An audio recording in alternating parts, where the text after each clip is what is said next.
Urad's kitchen. Today we are going to do a Marathi dish called khare appe. It's a salty and savory dish. I would call it as like a cups. Will come with the cups or vadas, I would say. So for that I need this is my measurement, vati.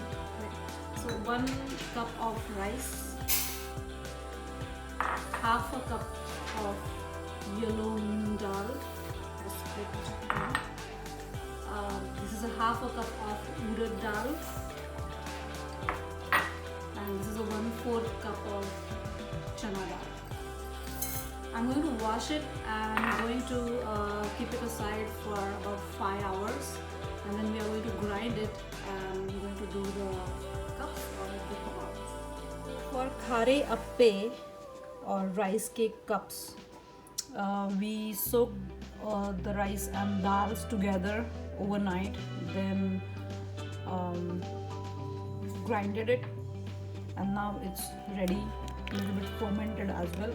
I'm going to add salt, ginger garlic paste to it, and I don't have my appe patra, which is generally a specific vessel that goes on top of the stove.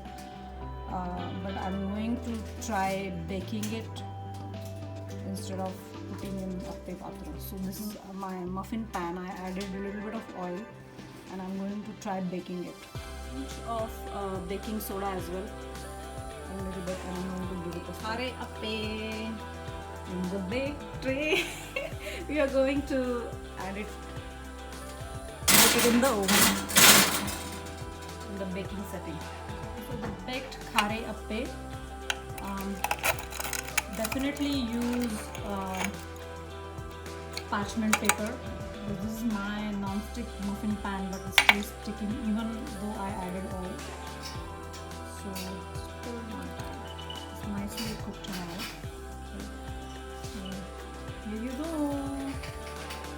khare appe for the breakfast. This is the coconut chutney. Please find another video in my channel for the chutney. And khare appe. Enjoy, stay healthy and fit.